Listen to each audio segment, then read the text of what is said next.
Shabbat Shalom. Thank you, Rabbi Ager, Rabbi Chaikin, Eliana, for having me tonight. And thank you all for welcoming me into your community. My name is Eliana Rubin. I use she, her, and they, them pronouns. I live in Los Angeles. I attend HUC, as Rabbi Ager let you know. And I would like to take the next few minutes to speak with you about this week's Torah portion, Beha'alotecha, and how it can be viewed as an allegory for marginalized community members within the already marginalized community of the LGBTQ plus people. So this week's portion is one of give and take of fairness, and one that asks the question, who is deserving of righteousness? Having traveled for 2 years thus far, the Israelites in this portion find themselves in many vignettes, such as Aaron lighting the menorah at the tent of meeting, the purification of the Levites, and the first Pesach offering being made. And today, I would like to center in on one moment in this portion. Towards the end of Beha'alotecha, it is written that Miriam and Aaron spoke against Moses regarding the Cushite woman he had married, Numbers 12:1. They complained about how Moses gets a free pass at intermarrying because he's God's right-hand man, and asks, has Adonai spoken only to Moses? Hasn't Adonai spoken to us too? It's from Numbers 12:2. God hears them, yells at them to all leave the tent of meeting, and then afflicts Miriam with a skin condition. Moses immediately cries to God to heal her, but God forces Miriam to exit the camp for 7 days until she is healed on her own. After reading this, many questions came to my mind, the largest one being why Miriam was subjected to illness for something that both she and Aaron did. Why did Aaron not become ill? The short answer is because he is a man, and even in these ancient times, male privilege existed. The patriarchy cannot be ignored in this portion, nor in multiple other areas of the Torah. Miriam got the short end of the stick because she was a woman. Reading the portion now brings two thoughts to my mind. The first is, no woman should ever be considered less than a man purely because of her gender identity.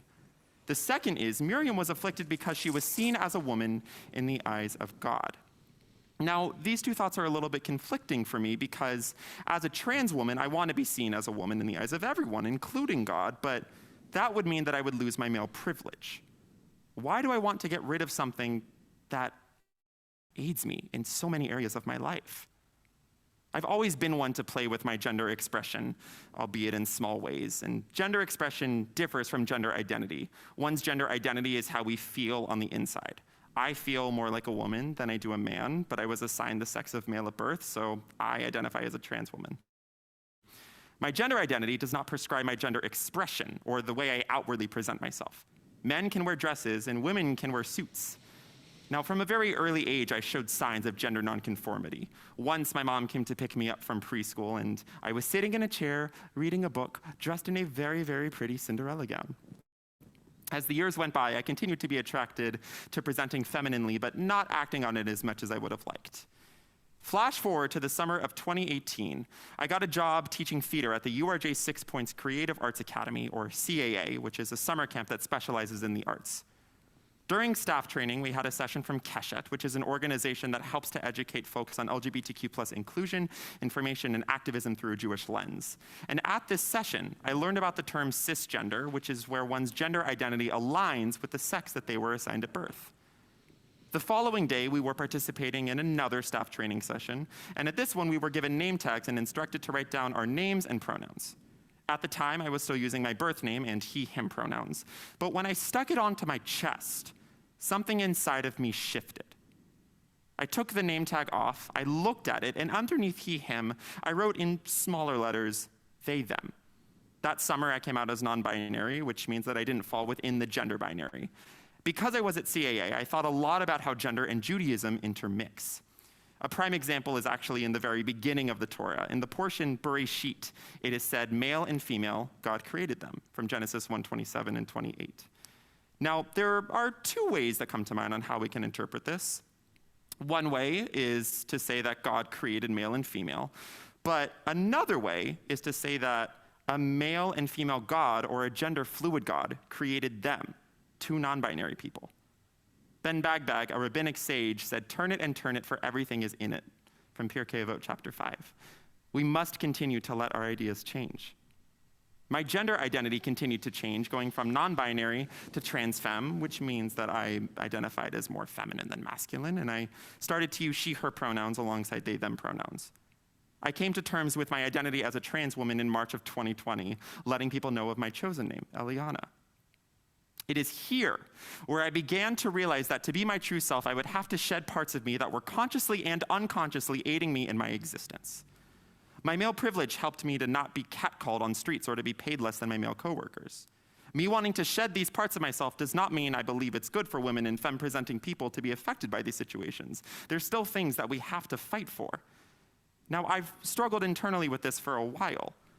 Early on in the pandemic and after I came out as a trans woman, I was grocery shopping, as one does, and I saw a very cute masculine-presenting person, as one does, and I made eyes with this person before I had this thought. And this thought was, I can't flirt with gay men anymore.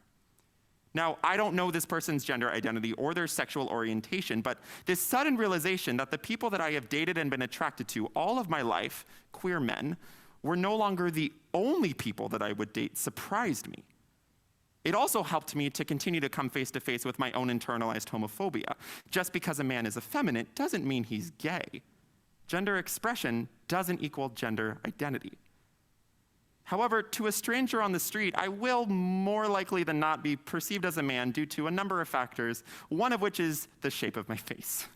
Now, don't get me wrong, I love this face. It's just not when it's my face. I'm getting facial feminization surgery this upcoming Thursday, which is where a surgeon is going to operate on different areas of my face to help me be perceived as more femininely. This is a way to bring how I feel on the inside on the outside. If done successfully, this will relieve me a lot of my gender dysphoria, but it will also mean that I will lose a large, if not all, of my male privilege. Part of this might mean losing an inherent safety that comes with looking or presenting masculine. Miriam lived as her authentic self, and look where it got her. If I was in Miriam's shoes, would I be struck with this illness? How would God see me then? How does God see me now? And when asking this, are we thinking about my gender expression or my gender identity? Is one more righteous than the other? This internal kavanah, form versus intention, rings incredibly true to me. My keva, or my form, can be changed. My kavanah, my intention, my identity, cannot. I used to wish it could be. My life would be so much easier if I was cisgender, or at the very least didn't have any gender dysphoria.